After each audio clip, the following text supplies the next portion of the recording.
My husband left me for his secretary and took every penny I had. I sold my wedding ring to buy a train ticket. At the station, when I saw a man shivering from the cold, I gave him my last $10 so he could eat something warm. 3 days later, a limousine stopped in front of the shelter where I was sleeping, and the driver said my name. "I'm glad to have you here. Follow my story until the end and comment the city you're watching from, so I can see how far my story has reached." The divorce papers felt heavier than they should have in my trembling hands.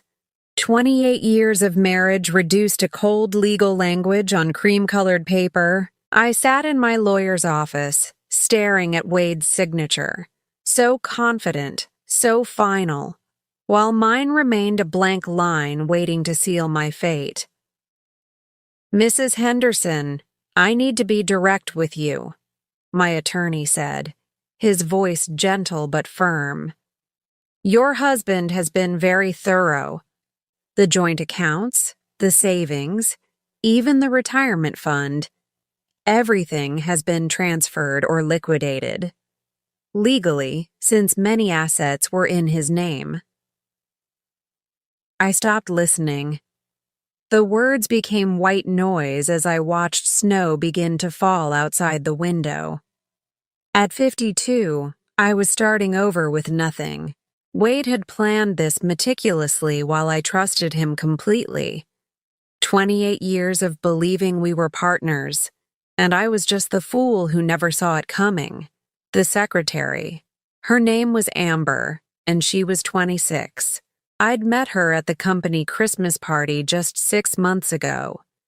She'd complimented my dress with such sincerity that I'd actually liked her. The irony burned in my throat like acid. "The house will be sold to pay off the debts he accumulated," the lawyer continued. "You'll have approximately 72 hours to collect your personal belongings." I nodded mechanically, my mind still trying to process how Wade had managed to destroy our entire life while I was planning our upcoming 30th anniversary celebration. I'd been researching cruise destinations while he was planning my financial execution. Walking out of that office, I felt like a ghost. People passed by on the sidewalk, living their normal lives while mine crumbled around me. My phone buzzed with a text from my sister Linda. "How did it go? Call me." I couldn't call her, not yet. Linda had warned me about Wade's recent behavior, his late nights at the office, his sudden interest in working out and buying new clothes. I'd defended him, called her paranoid. The shame of being so wrong felt worse than the betrayal itself. The next 72 hours passed in a blur of packing boxes and confronting the reality of my situation. Friends who I thought cared suddenly became unavailable.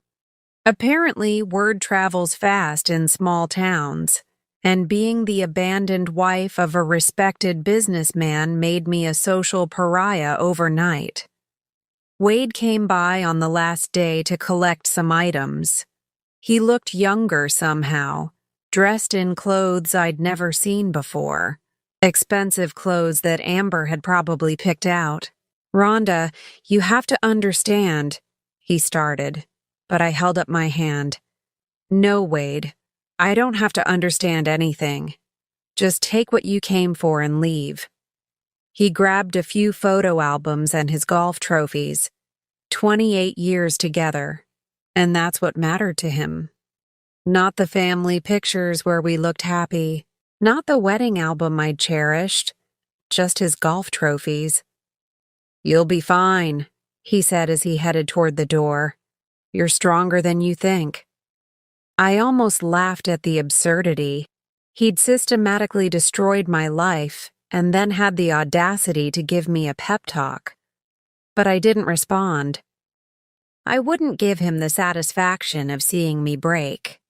After he left, I sat in our empty living room, my empty living room, and finally allowed myself to cry. deep, wrenching sobs that came from a place I didn't know existed. I grieved not just for my marriage, but for the woman I'd been, the trusting woman who believed in happily ever after. I had exactly $2,300 to my name. The wedding ring on my finger was the only thing of value I had left. It was a beautiful ring, 2 carats in a vintage setting that had belonged to Wade's grandmother. The irony wasn't lost on me that the only valuable thing I possessed was a symbol of the love that had destroyed me. The pawn shop owner barely looked up when I walked in. "What can I do for you?" I slipped the ring off my finger for the last time. It left a pale band of skin that looked like a scar. "I need to sell this." He examined it under his jeweler's loupe, turning it this way and that. "Nice piece. Vintage setting. I can give you $800. $800 for 28 years of believing I was loved. It seemed about right. "I'll take it," I said. With my ring money and my savings, I bought a one-way train ticket to Denver. I'd never been to Colorado, but it seemed far enough away from the life that had imploded around me. Far enough away from the whispers and the pitying looks. The train station was nearly empty when I arrived that evening. A fierce snowstorm had begun, the kind that makes the world disappear behind a curtain of white. I clutched my single suitcase and purse, everything I owned reduced to what I could carry. That's when I saw him. An elderly man sat on a bench near the vending machines, wearing a thin coat that provided little protection against the cold. He was probably in his 70s, with silver hair and kind eyes that seemed lost. His hands shook, whether from cold or age I couldn't tell, as he searched through his pockets. I should have minded my own business. I had exactly $10.73 left after buying my ticket and a small bottle of water. $10 that would have to last until I figured out what to do in Denver. But watching him shiver in that inadequate coat, I couldn't walk away. "Excuse me," I said, approaching him slowly. "Are you all right?" He looked up with startled eyes, as if he wasn't used to strangers speaking to him. "Oh, yes, I'm fine. Just waiting for my train." But he wasn't fine. I could see it in the way he held himself, the defeat in his shoulders. It was a posture I recognized because I'd been wearing it myself for days. "It's awfully cold tonight," I said, sitting down beside him. "Have you eaten anything?" He shook his head slightly. "I seem to have. Misplaced my wallet. But my train comes in a few hours. I'll be fine." Something about the way he said it, the quiet dignity mixed with obvious need, reminded me of my father. Dad had been proud like that, the kind of man who would rather go hungry than ask for help. I reached into my purse and pulled out my last $10 bill. The paper felt fragile between my fingers, representing the difference between having something and having nothing at all. "Please," I said, holding it out to him. "There's a coffee shop across the street. Get yourself something warm to eat." His eyes widened. "Oh, no, I couldn't. You're very kind, but please," I repeated. "It would make me feel better knowing you're warm and fed." He studied my face for a long moment, and I saw something shift in his expression.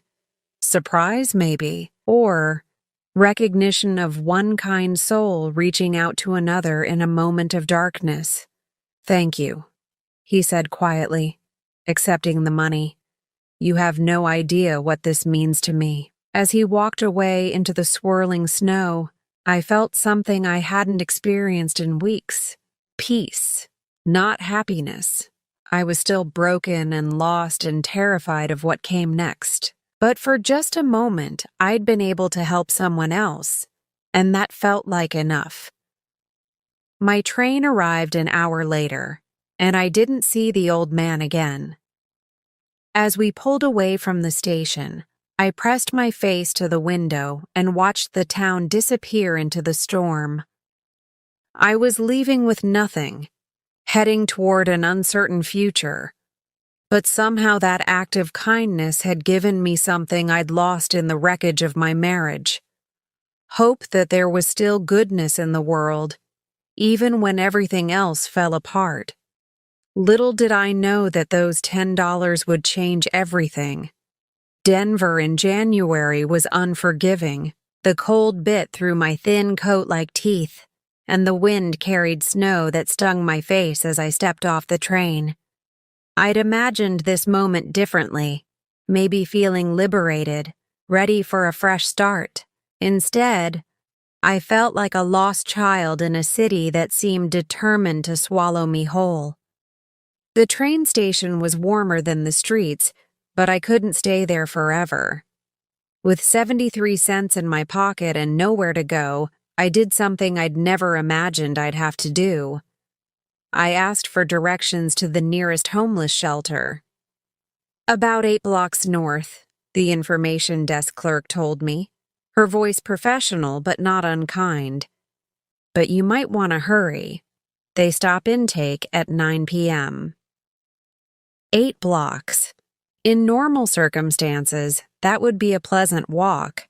But carrying everything I owned in a suitcase, with snow falling steadily and the temperature dropping, those 8 blocks felt like a marathon. The Denver City Mission sat on a corner that had seen better days. The building was solid but worn, with yellow light spilling from windows that promised warmth. A small sign by the door read, "All are welcome." Those 3 words nearly brought me to tears. Inside, the smell hit me first.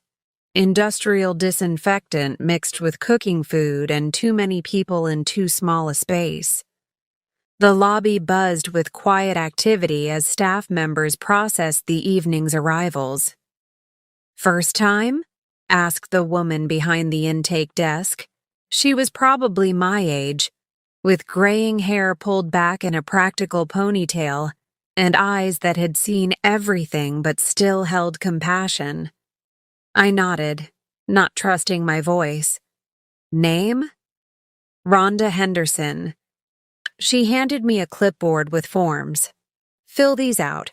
We'll get you set up with a bed and a meal. Breakfast is at 7 and you'll need to be out by 8 a.m., but you can come back for dinner and overnight again." The questions on the form were straightforward but humbling. Emergency contact? I left that blank. Previous address? I wrote down the house that was no longer mine. Reason for homelessness? I stared at that line for a long time before writing simply, divorce. The dormitory was a large room filled with cots, each one representing someone's lowest point. Women of all ages, some younger than my daughter would have been if Wade and I had been blessed with children, others old enough to be my mother, each carrying her own story of how life had brought her here. My assigned cot was between a woman who couldn't have been older than 25 and another who might have been 60. The younger woman, Sarah, had kind eyes and introduced herself as she helped me figure out the sheet situation. "First night's always the hardest," she said quietly. "You learn the routine quick, though. Keep your valuables in your pillowcase, don't leave anything on the floor, and try not to take anything personally. People here are dealing with a lot." The woman on my other side, Margaret, had been at the shelter for 3 weeks. "Lost my apartment when my disability check got messed up," she explained. "Bureaucracy moves slow, but hunger moves fast, you know?" That first night, I lay awake listening to the sounds of 30 women trying to find peace in a place that offered shelter, but not true rest. Some cried quietly. Others snored. A few whispered prayers into the darkness. I found myself thinking about the old man at the train station, hoping he'd found somewhere warm to sleep. The next morning came too early. 7 a.m. breakfast was oatmeal, toast, and coffee that was strong enough to wake the dead. I sat with Sarah and Margaret, learning the unspoken rules of shelter life. Where to go during the day when you had no job to report to. Which libraries stayed open longest. Which churches served free lunches. You got any skills? Margaret asked. The job search is hard when you don't have an address, but some places are understanding. I almost laughed. 28 years as a homemaker, volunteering at charity events, and managing a household. What did that translate to in the real world? I'm not sure, I admitted. Days blurred together.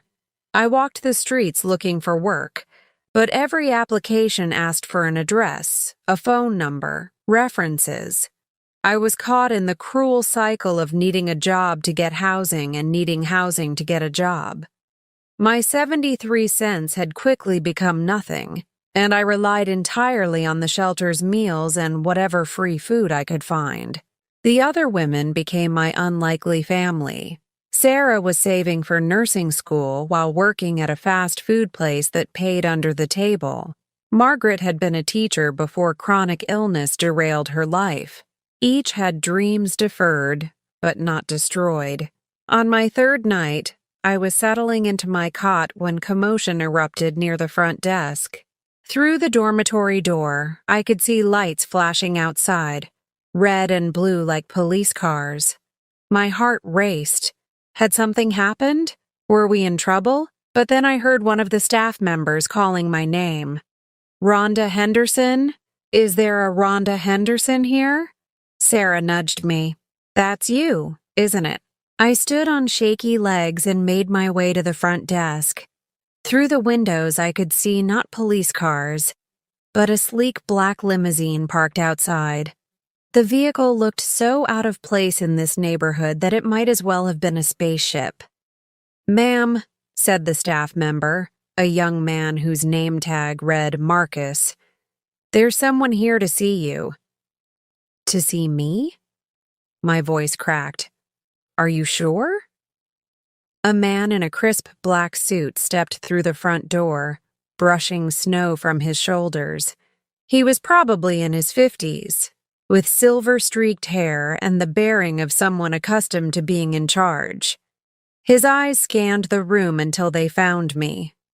Mrs. Henderson? I nodded, confused and a little frightened. My name is James Crawford.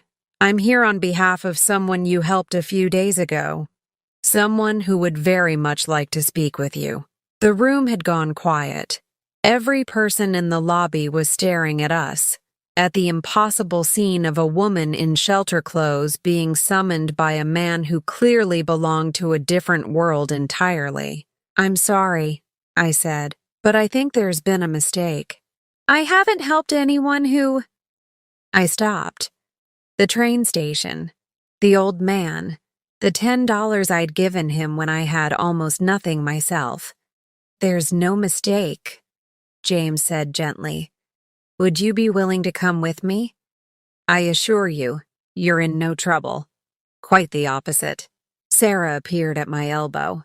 You don't have to go anywhere with anyone, she said protectively. You want me to call the police? I looked at James's face, trying to read his intentions. There was something sincere in his expression, something that reminded me of the old man's quiet dignity. It's about the gentleman at the train station, isn't it? I asked. James smiled, the first genuine smile I'd seen in what felt like years.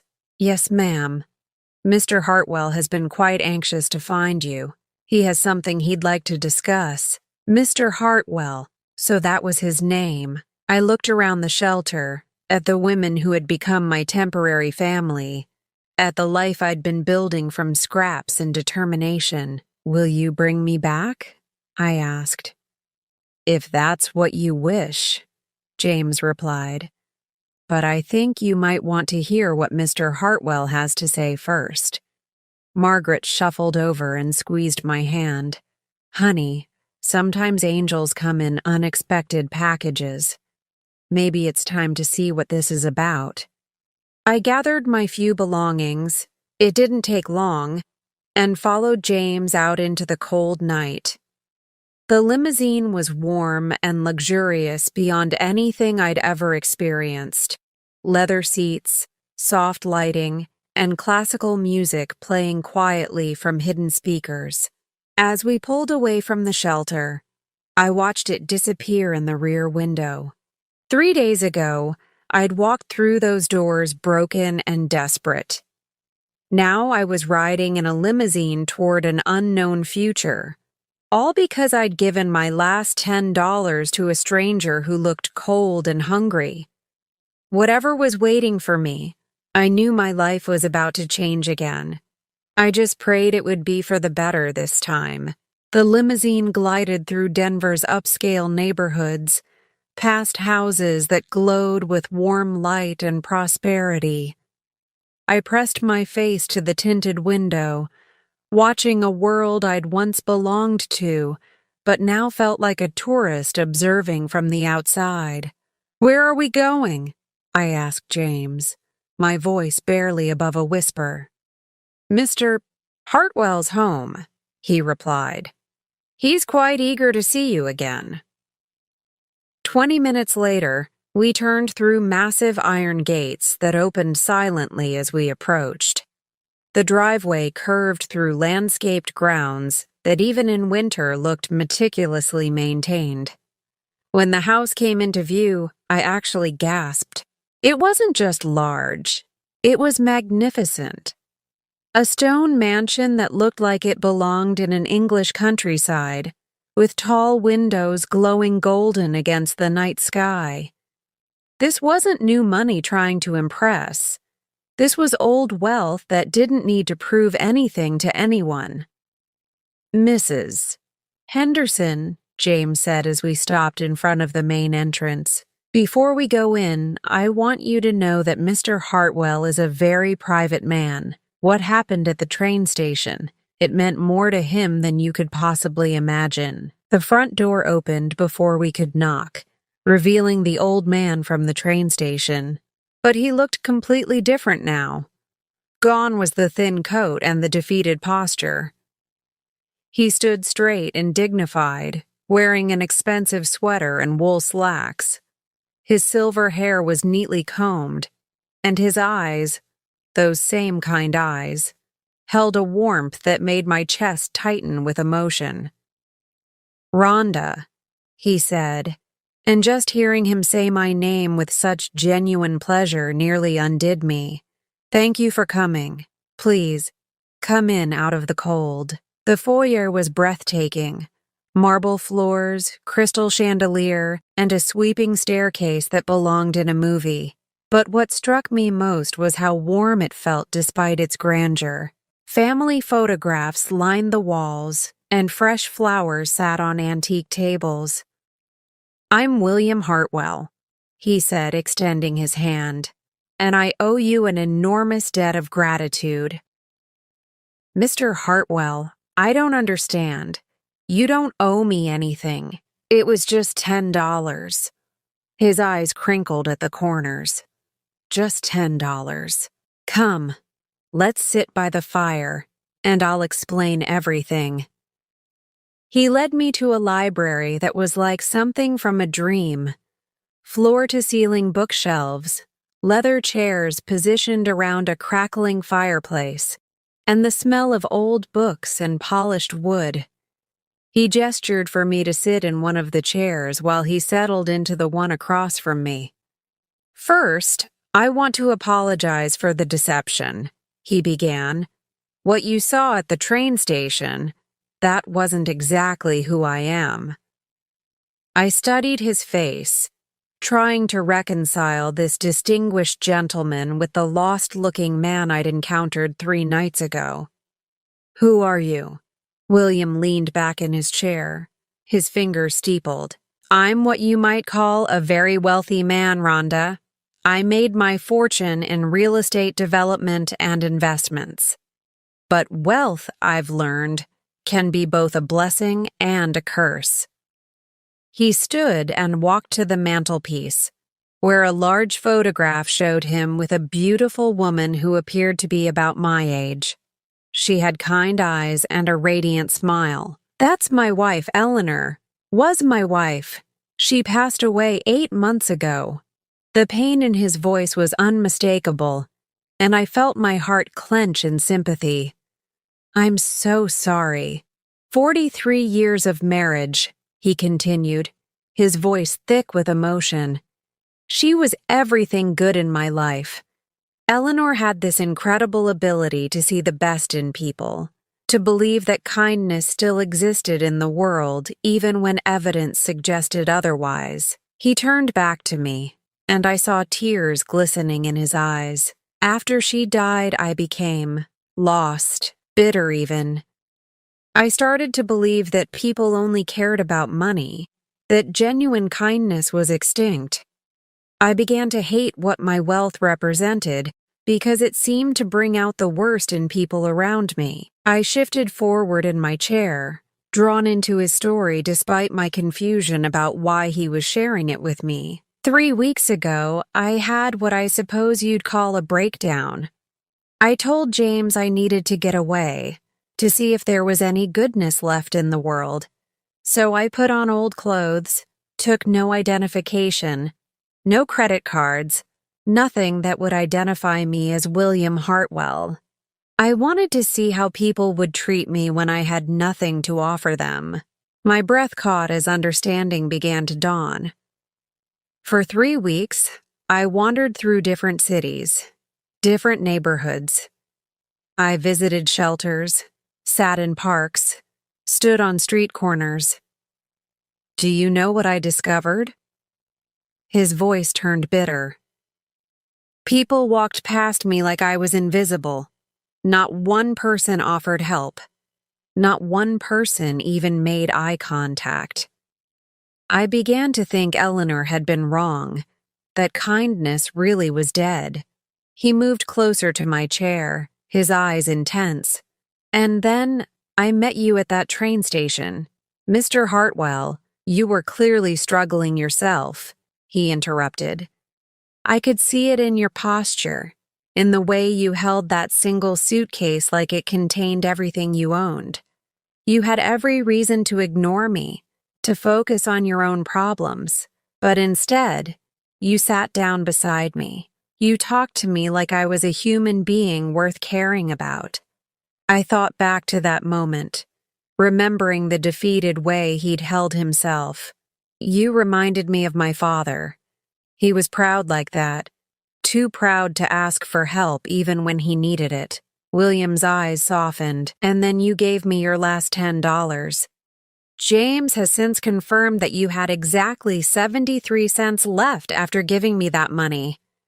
You literally gave me everything you had." The room fell silent except for the crackling of the fire. I felt overwhelmed, unable to process what he was telling me. "But why?" I finally asked. "Why was it so important to you?"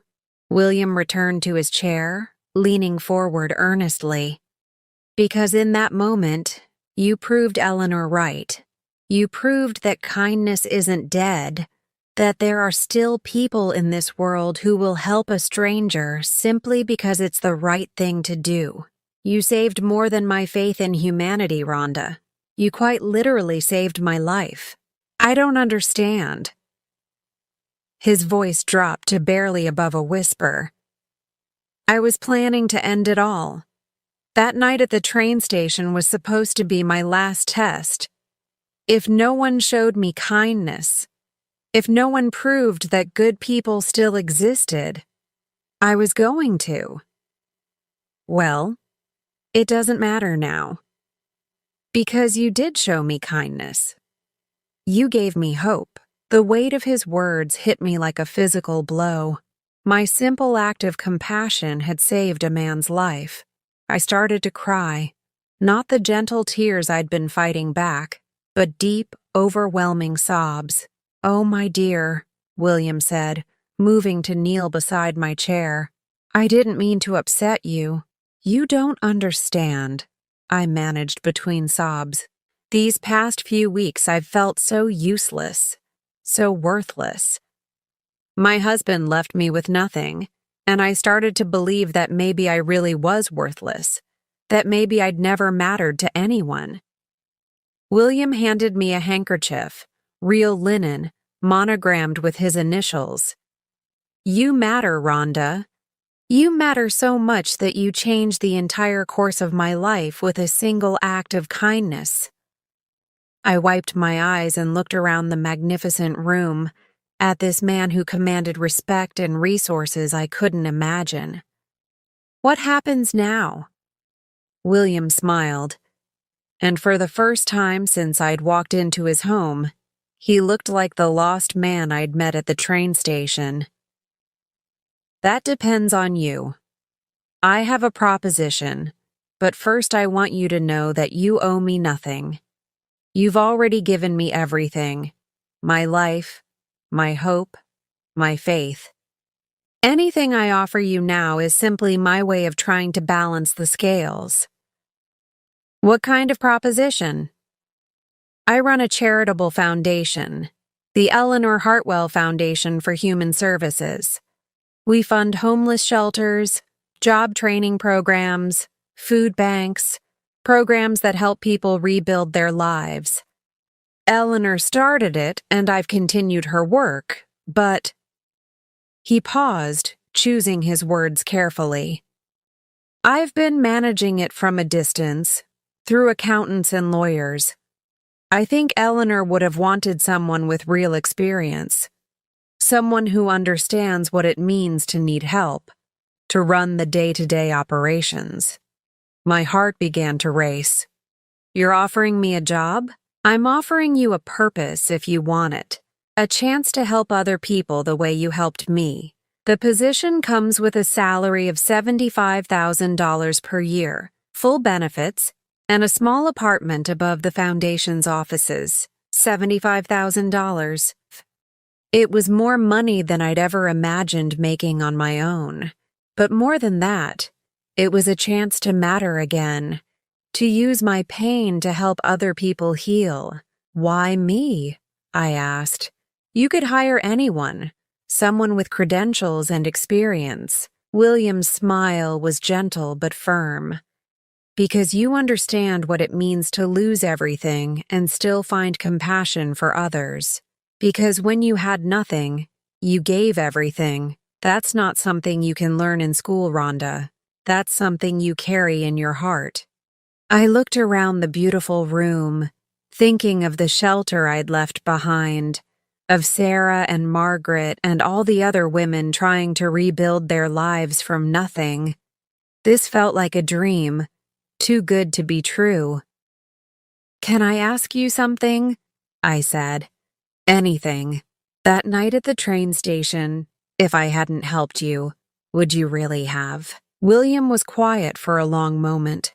I don't know. I'd like to think I would have found another way, but I was in a very dark place. What I do know is that your kindness brought me back to the light. You reminded me that Eleanor's vision of the world, a world where people take care of each other, is worth fighting for. I thought about Wade, about how he'd destroyed my life and left me with nothing but 73 cents and a heart full of pain. But maybe, just maybe, he'd actually set me free to become the person I was meant to be. I accept, I said, my voice steady for the first time in weeks. I accept your offer. William's face lit up with genuine joy. Eleanor would have loved you, he said. She always said that angels don't always have wings. Sometimes they just have kind hearts and $10 they can't afford to give away. As I sat in that beautiful library, surrounded by the warmth of the fire and the promise of a new beginning, I realized that my lowest moment had led me to this highest one. Sometimes the end of one story is just the beginning of something beautiful. 6 weeks into my new life, I was standing in the Eleanor Hartwell Foundation offices, reviewing applications for emergency housing assistance, when James knocked on my door. Mrs. Henderson, there's someone here to see you. He says he's your husband. My pen slipped from my fingers, leaving an ink blot on the application I'd been reading. My ex-husband, I corrected automatically, my heart already racing. Wade. Through my office window, I could see him in the waiting area. He looked older somehow, worn around the edges in a way that expensive clothes couldn't hide. His hair was thinner than I remembered, and there were new lines around his eyes. But what struck me most was his posture. Uncertain, almost nervous. This wasn't the confident man who'd walked out of our marriage with such arrogant finality. "Would you like me to ask him to leave?" James offered. He'd become protective of me over the past month, treating me with a respect I was still learning to accept. "No," I said, surprising myself with my calm tone. "I'll see him, but please stay nearby." Wade entered my office with the forced smile he used to use on difficult clients. His eyes swept over the elegant space, the mahogany desk, the leather chairs, the certificates of appreciation from various charities already hanging on the walls. "Rhonda, you look good." His voice carried a note of surprise that irritated me more than it should have. "Thank you." "What do you want, Wade?" He settled into the chair across from my desk without being invited. Can't a man visit his wife, his ex-wife, without having an ulterior motive? I leaned back in my chair, studying him. 28 years of marriage had taught me to read his tells. The way he adjusted his wedding ring, which he was still wearing, I noticed. The slight twitch at the corner of his mouth when he was preparing to lie. The overly casual tone that meant he was about to ask for something significant. "How did you find me?" I asked. It wasn't easy. "You disappeared completely after." He gestured vaguely, unable or unwilling to say, "After I destroyed your life." But then a friend of mine in Denver mentioned seeing your name in the newspaper. Something about a charity foundation. Of course. Last week, the Denver Post had run a feature about the foundation's new programs for homeless women. William had insisted on including my photo, despite my protests about privacy. "So you decided to pay me a visit." Wade shifted in his chair, and I caught a glimpse of something I'd never seen in him before. Desperation. "Rhonda, I've made some mistakes." "Mistakes?" The word came out sharper than I intended. "You emptied our bank accounts, left me with nothing, and moved in with your secretary. Those weren't mistakes, Wade. Those were choices." His face flushed. "Amber and that's over. Has been for weeks now." I felt nothing at this revelation. No satisfaction, no vindication, just a mild curiosity about why he thought I'd care. "I'm sorry to hear that," I said. And I was surprised to realize I meant it. Not because I wanted him back, but because I'd learned that pain was pain, regardless of who was experiencing it. "The thing is," Wade continued, his voice taking on the persuasive tone he'd once used to sell insurance policies, "I've been doing a lot of thinking. About us. About what I threw away." "Wade, let me finish." He leaned forward, his eyes intense. "I know I hurt you. I know I made terrible choices. But seeing you here, seeing what you've accomplished, it reminds me of the woman I fell in love with 30 years ago. 30 years ago. Before children who never came. Before the slow erosion of intimacy. Before he decided I wasn't enough anymore. You left me with nothing," I said quietly. "You made sure I couldn't even afford to eat. Do you understand what that did to me?" Wade's face crumpled with what looked like genuine remorse. I was angry. Confused. I don't know what I thought. That you'd be fine. That you'd land on your feet. You always were the strong one. I ended up in a homeless shelter, Wade. The words hit him like a physical blow. He actually recoiled, his face going pale. What? A homeless shelter. 3 days sleeping on a cot, eating charity meals, trying to figure out how to rebuild a life you'd systematically destroyed. Rhonda, I had no idea. Of course you didn't. You were too busy playing house with Amber to care what happened to the woman you'd been married to for 28 years.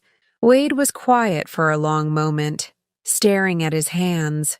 When he looked up, there were tears in his eyes. I want to make it right. You can't. I can try. He reached into his jacket and pulled out a folded document. I had my lawyer draw this up.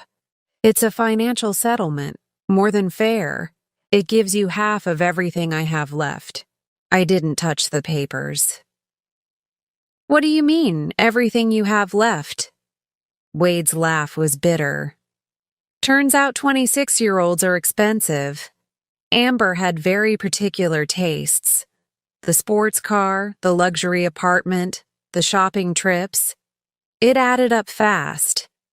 And when she realized the money was running out faster than expected, she decided I wasn't quite the catch she thought I was. So that was it. Amber had left him when the financial well started running dry, and now he was here, trying to win back the woman he'd discarded. The irony would have been funny if it weren't so pathetic. I'm not your backup plan, Wade. That's not what this is. But his tone suggested otherwise. I've missed you, Rhonda.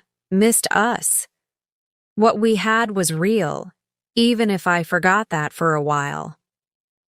I stood up and walked to the window, looking out at the street below where people hurried past in their daily lives. A few months ago, I'd been one of them, lost, desperate, invisible. Now I had purpose, respect, a future I was building for myself. What we had was real once, I agreed. But you killed it when you chose to betray everything we'd built together. People make mistakes. People change.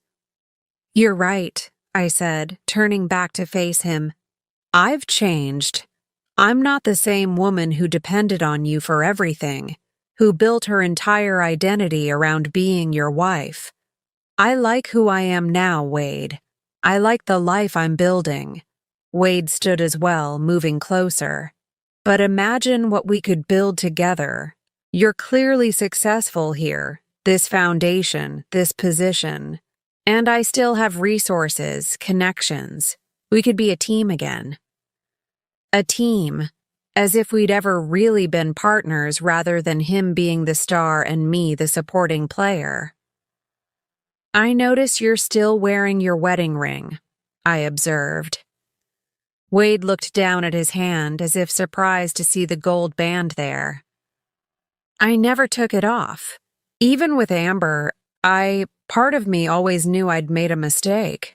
But you didn't come looking for me until now. Until Amber left you and the money started running out. His face reddened.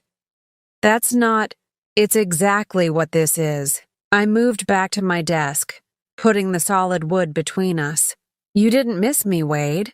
You missed the convenience of having someone who would put up with anything, who would make your life easier without asking for much in return. That's not fair, isn't it? I sat down, feeling suddenly tired. For 28 years, I accommodated your career, your hobbies, your friends, your family. I rearranged my life around yours so completely that I forgot I even had preferences of my own. And when you decided you wanted something new and exciting, you threw me away like I was disposable. Wade sank back into his chair, the fight going out of him. What do you want me to say? That I'm sorry? I am. That I was wrong? I was. That I love you? I do. Do you? I asked softly. Or do you love the idea of having someone who'll take care of you again? Someone who'll make your life comfortable while you figure out your next move? He didn't answer immediately, which was answer enough. I want you to leave now, I said. Rhonda, take your settlement offer with you. I don't want your money, and I don't want your promises.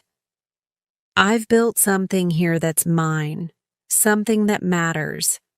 I won't give that up to go back to being your supporting character. Wade stood slowly, his face a mixture of hurt and anger. So that's it? 30 years together and you're just going to throw it all away? You threw it away when you chose Amber over our marriage. I'm just refusing to pick up the pieces for you. He moved toward the door, then stopped. You know what your problem is, Rhonda. You've gotten bitter. The woman I married would have forgiven me. His words were meant to hurt, to make me doubt myself. A few months ago, they might have worked. But I'd learned too much about my own strength to be manipulated by his disappointment. You're right, I said calmly. The woman you married would have forgiven you, taken you back, and spent the rest of her life wondering when you'd leave again. But I'm not that woman anymore, and I'm grateful for that. Wade left without another word, taking his settlement papers and his empty promises with him. After the door closed, I sat in the quiet of my office, waiting to feel something. Sadness, regret, doubt. But all I felt was relief. My phone buzzed with a text from William. Dinner tonight? I have some ideas for expanding the job training program. I smiled as I typed back, I'll be there. This was my life now. Meaningful work, genuine respect, a future I was creating for myself. Wade had done me a favor by showing me what I'd lost, but more importantly, he'd shown me how much I'd gained. 3 days after Wade's visit, I was working late at the foundation when James appeared in my doorway with a concerned expression. Mrs. Henderson, your ex-husband is back. He's quite insistent about seeing you, and he seems agitated. Through my office window, I could see Wade pacing in the waiting area. Even from a distance, his distress was obvious. His hair was disheveled, his expensive suit wrinkled, and his movements had the jerky quality of someone running on desperation and too much caffeine. It's all right, James. Send him in, but please stay close. Wade burst through my door before James could properly announce him, his face flushed and his eyes wild. This wasn't the composed, somewhat contrite man who'd visited me earlier in the week. This was someone on the edge of collapse. We need to talk, he said without preamble, his voice hoarse. You're welcome to sit down, I replied calmly, gesturing to the chair across from my desk. But he remained standing, his hands clenched at his sides. You have to take me back, Rhonda. I'm begging you. The naked desperation in his voice should have moved me. Once, it would have. But I'd learned to see past his emotional manipulations to the calculations underneath. Wade, you're clearly upset. Maybe you should go home and— I don't have a home! The words exploded out of him. They foreclosed on the house yesterday. The house, Rhonda, our house. I felt a small pang of sadness for the home where we'd built our life together. But it was distant, like mourning something that had belonged to different people in a different lifetime. I'm sorry to hear that, I said, and I meant it. But I don't understand what you expect me to do about it.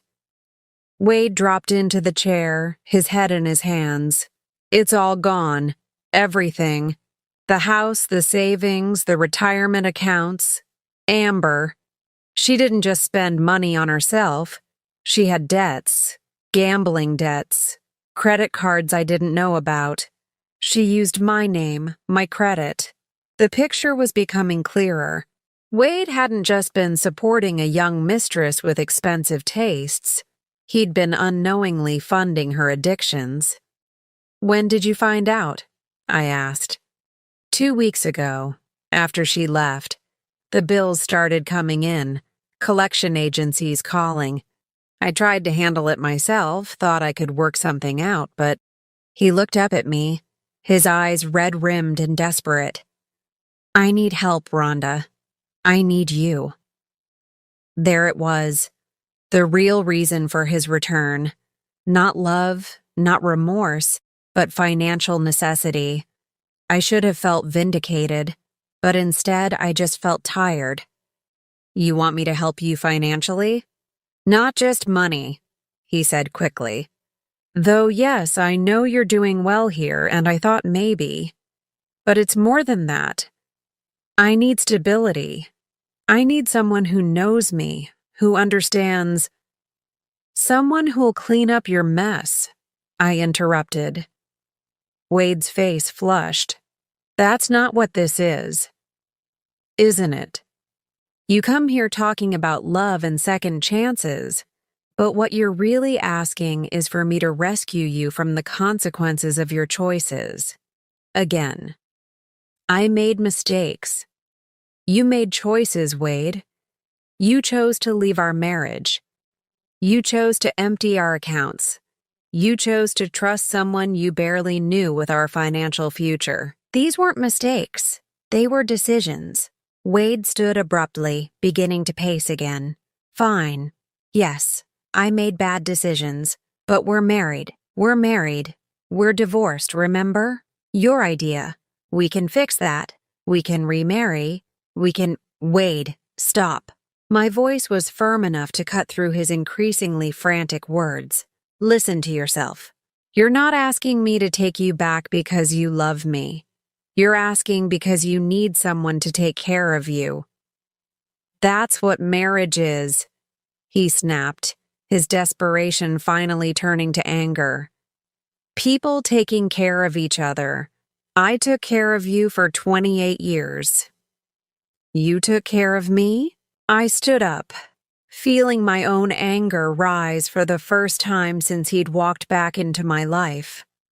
"I cooked your meals, cleaned your house, managed your social calendar, and organized your entire life while you worked and played golf and complained about being tired. When exactly were you taking care of me? I provided for you. I gave you a home, security. You gave me dependency," I corrected. "You made sure I couldn't survive without you. And then you used that as leverage whenever I disagreed with something you wanted." Wade stared at me as if I'd spoken in a foreign language. "Where is this coming from? You never complained before, because I didn't know I had the right to complain. I thought that was just what marriage was supposed to be. Me making your life easier while you made all the decisions. And now you think you're better than that? Better than me?" The question hung in the air between us, loaded with years of unspoken resentment. Wade's face was twisted with a mixture of hurt and fury, as if my refusal to rescue him was a personal betrayal. "I think I deserve better than being someone's fallback plan," I said quietly. A soft knock at the door interrupted us. William entered, his presence immediately changing the energy in the room. He was dressed casually, khakis and a sweater, but carried himself with the quiet authority that came from genuine confidence. "Rhonda, I apologize for interrupting. James said you might need—" He stopped as his eyes took in Wade's agitated state and my tense posture. "Is everything all right?" Wade straightened, his insurance salesman instincts kicking in despite his emotional state. "And you are?" "William Hartwell," William replied calmly, stepping into the room. "I'm the foundation's founder, and you must be Wade." Something flickered across Wade's face. Recognition, maybe, or calculation. "Hartwell. As in Hartwell Properties? Hartwell Industries?" "Among other things," William confirmed. Rhonda has been invaluable to our organization. Truly irreplaceable. Wade's eyes darted between William and me, and I could practically see the wheels turning in his head. How well do you two know each other?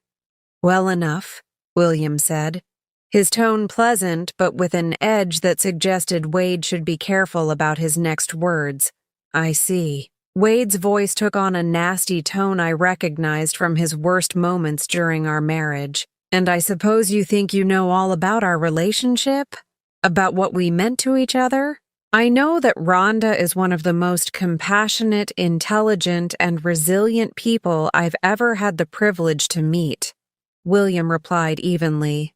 I know that she's built something remarkable here in just a few months, and I know that anyone who couldn't see her worth doesn't deserve her. Wade's face went red. You don't know anything about our marriage, about what we built together, about what she owes me, what she owes you. William's voice remained calm, but something dangerous flickered in his eyes. What exactly do you think she owes you? 28 years of my life, 28 years of providing for her, supporting her. Supporting her? William stepped closer to Wade, his presence suddenly intimidating despite his calm demeanor. Is that what you call it when you empty every account, leave her with nothing, and force her into a homeless shelter? Wade's mouth fell open. She told you about that. She told me about your cruelty, yes. She also told me about your selfishness, your betrayal, and your complete disregard for her well-being. Did you really think she'd keep your secrets? Now wait just a minute. No, you wait. William's voice was still quiet, but it carried the weight of absolute authority. You destroyed this woman's life because you were bored with your marriage. You left her with nothing because you were too much of a coward to face the consequences of your choices honestly.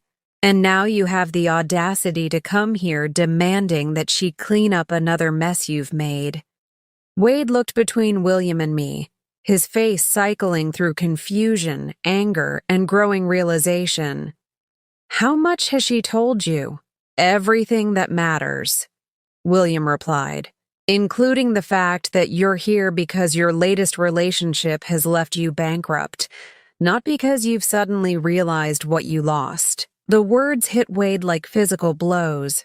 His shoulders sagged, and for a moment, he looked like the broken old man he was becoming.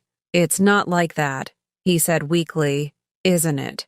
William pulled out his phone and scrolled through something before showing Wade the screen. Foreclosure notice filed 8 days ago. Bankruptcy petition filed 6 days ago. Credit rating dropped to subprime 4 days ago. Should I continue? Wade's face went white. How do you? I make it my business to know about threats to people I care about, William said simply. Did you really think you could come here and manipulate Rhonda without anyone checking into your situation? I stared at William, realizing that he'd been protecting me in ways I hadn't even known I needed protection. The thought should have bothered me. I'd worked so hard to become independent, but instead it felt like the actions of someone who truly cared about my well-being. Wade slumped back into his chair, the fight going out of him completely. I don't have anywhere else to go. For the first time since he'd walked back into my life, I felt genuine pity for him, not the manipulative emotion he'd been trying to evoke, but real sadness for a man who'd destroyed everything good in his life and was now facing the consequences alone. Wade, I said gently, I'm sorry you're going through this. I really am, but I can't be your solution. Why not? His voice was barely above a whisper. We were good together once, a long time ago, but that was before you taught me that I was dispensable, before you showed me that your love came with conditions I could never meet. Wade looked up at me, and for a moment, I saw a flash of the man I'd fallen in love with 30 years ago. Young, uncertain, trying to figure out how to be an adult in a complicated world. "I loved you," he said quietly. "I know," I replied, "and I loved you too." But love isn't enough when it's not paired with respect, with loyalty, with basic human decency. Wade nodded slowly, acceptance finally beginning to replace desperation in his expression. He stood up, straightening his wrinkled suit jacket. "I guess this is goodbye then." "I guess it is." He walked to the door, then turned back one last time. "For what it's worth, I'm glad you found something that makes you happy. I'm glad you're not the woman I left behind." After he was gone, William and I stood in the quiet of my office, the weight of finality settling around us. "Are you all right?" William asked. I thought about it honestly. "Yes," I said, surprised by how true it felt. "I think I really am." 1 year later, I stood in the main hall of the Eleanor Hartwell Foundation during our annual benefit dinner, watching as 300 guests mingled beneath crystal chandeliers and bid on silent auction items. The event had raised over $200,000 for our programs, but more importantly, it had brought together people who truly cared about making a difference. Nervous, William appeared beside me, elegant in his black tuxedo, but with the warm smile that had become so familiar over the past months. "Excited," I corrected, smoothing the skirt of my navy blue dress. A far cry from the shelter clothes I'd worn the first time we met. "Look at this turnout. Eleanor would have been thrilled." "She would have been thrilled about you," William said quietly. "About what you've built here." Over the past year, the foundation had expanded beyond anything I'd imagined possible. We'd opened a job training center, a child care facility for mothers in transition, and a financial literacy program. But the project I was most proud of was the mentorship program that paired women who'd rebuilt their lives with those just beginning their journey. Sarah from the shelter was now one of our most effective mentors, having completed nursing school and found her own apartment. "Mrs. Henderson?" A young woman approached. Maria, one of our recent program graduates. "I wanted to thank you again for everything. I start my new job as a medical assistant on Monday. You did the work, Maria. I just provided some guidance." As Maria walked away, beaming with confidence, I felt the deep satisfaction that had become a constant in my new life. This was what purpose felt like. Not just existing, but mattering. "Rhonda?" A familiar voice made me turn. Margaret from the shelter stood nearby, wearing a simple but elegant black dress and holding the arm of a distinguished gentleman with silver hair. "Margaret, you look wonderful." She beamed. "I wanted you to meet my husband, Robert. We married last month." Robert shook my hand warmly. "Margaret has told me so much about you, about how you helped her navigate the system when her disability payments were delayed. We helped each other," I said, meaning it. That's what family does. After they moved on, William and I found ourselves alone again near the windows overlooking the city. The lights of Denver stretched out below us, each one representing lives being lived, dreams being pursued, stories unfolding. "I have something for you," William said, reaching into his jacket pocket. "William, you've already given me so much. This isn't from me." He handed me an envelope with my name written in shaky handwriting. It arrived this morning. I opened it carefully, unfolding a single sheet of paper. The return address made my breath catch. It was from Wade. "Dear Rhonda," the letter began, "I hope this finds you well and happy. I wanted you to know that I've spent the past year in a treatment program. not just for the financial mess I made, but for the emotional and psychological issues that led me to make such destructive choices. I won't bore you with details, but I wanted you to know that I understand now what I did to you, and why my recent attempts to win you back were just more of the same selfish behavior. You deserved so much better than what I gave you, both during our marriage and after. I'm writing to tell you that I'm doing better. I found a job as a bookkeeper for a small nonprofit. The pay isn't much, but it's honest work, and I'm learning to live within my means. More importantly, I'm learning to live with myself. I saw the newspaper article about the foundation's expansion and your promotion to executive director. I'm proud of you, Rhonda. Proud of the woman you've become, though I suspect you were always that woman. I was just too self-centered to see it. I don't expect or want a response to this letter. I just wanted you to know that I'm grateful for the lesson you taught me when you refused to rescue me. It was the hardest gift anyone has ever given me, but it was exactly what I needed. I hope you're as happy as you deserve to be. With respect and gratitude, Wade. I read the letter twice, feeling an unexpected lightness in my chest. Not joy exactly, but a sense of completion, as if the last painful chapter of my old life had finally found its proper ending. Good news? William asked gently. Closure, I said, folding the letter carefully. Finally.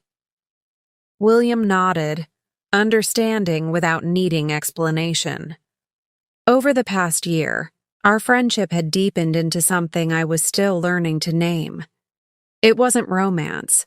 We were both too aware of our respective journeys to rush into anything complicated. But it was companionship, mutual respect, and a shared sense of purpose that felt more solid than any relationship I'd ever experienced. There's something else, William said. Something I've been wanting to discuss with you. Oh? He smiled, but I detected a hint of nervousness. I've been thinking about expanding the foundation's reach, opening branches in other cities, but that would mean more travel, more responsibility, more opportunity to help people, I finished. What are you asking? I'm asking if you'd consider taking over as Chief Executive Officer of the entire organization. It would mean a substantial salary increase to $150,000 per year and equity ownership in the foundation's properties. But more than that, it would mean the freedom to expand our mission however you see fit. $150,000. A year ago, I'd been grateful for free meals at a homeless shelter. Now I was being offered the kind of position I'd never dreamed possible. Why me? I asked, though I was beginning to understand his answer. Because you understand what it means to need help, and you understand what it takes to rebuild a life. Because you have a vision for how we can do more than just provide temporary relief. We can provide permanent transformation, and because Eleanor would have chosen you. I looked around the room at the celebration of hope and second chances, at the faces of people who'd found their way back from the brink. A year ago, I'd been one of them. Now I was in a position to ensure that others would have the same opportunity. I accept, I said. William's smile was radiant. Eleanor always said that angels come disguised as ordinary people doing extraordinary things.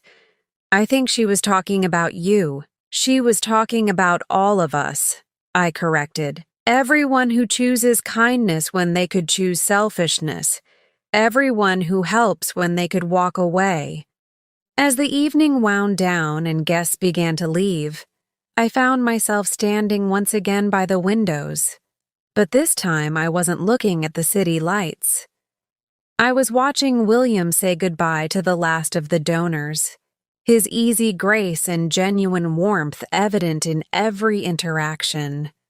"Penny for your thoughts?"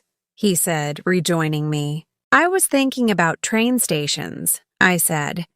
"About how sometimes the worst moment of your life leads directly to the best." "No regrets, then?" I considered the question seriously. A year ago, I'd lost everything I thought mattered.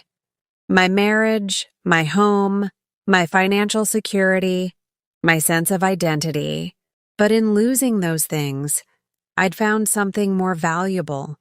My own strength, my capacity for independence, my ability to matter in the world on my own terms. "No regrets," I said firmly. "Not about the divorce, not about the shelter, not even about giving you my last $10, especially not about that." William laughed. "Best $10 I ever received. Best $10 I ever spent." As we prepared to leave, I took one last look around the foundation offices. Tomorrow would bring new challenges, new opportunities to help people rebuild their lives from the ground up. But tonight, I was simply grateful for the journey that had brought me here, for the people who'd helped me along the way, and for the future I was building one act of kindness at a time. The snow was falling again as William and I walked to our cars, but this time it didn't feel like a punishment. It felt like a blessing, covering the world in fresh possibility. "Dinner tomorrow?" William asked. "I have some ideas for the Phoenix expansion." "I'll be there," I said. And for the first time in years, I knew exactly where there was, not just a place, but a purpose. A home I'd built for myself out of compassion and determination. As I drove through the quiet streets of Denver, I thought about the woman who'd stepped off that train a year ago with nothing but a suitcase and 73 cents. She'd been broken, desperate, and convinced that her life was over. She'd been wrong. Her life was just beginning. The radio played softly as I made my way home to the comfortable apartment I'd earned through my own efforts, filled with furniture I'd chosen and books I wanted to read. Tomorrow, I would wake up with work that mattered, colleagues who respected me, and a future limited only by my own imagination. Wade had done me a favor when he destroyed our marriage, though it had taken me a year to see it. He'd freed me to discover who I really was when I wasn't trying to be what someone else needed. He'd forced me to find my own strength, my own voice, my own worth. And that $10 I'd given to a stranger in a snowstorm, it had been the best investment I'd ever made. Not because of what it brought me, but because of what it taught me about the person I was meant to be. Sometimes the end of one story is just the beginning of a better one. Sometimes falling apart is really falling into place. And sometimes when you think you've lost everything, you discover you've actually found yourself. I pulled into my parking space and sat for a moment in the quiet car, snowflakes dancing in the headlight beams. Tomorrow would bring new challenges, new opportunities, new stories of transformation and hope. But tonight, I was simply content to be exactly where I was, free, purposeful, and finally, truly home. Now I'm curious about you who listened to my story.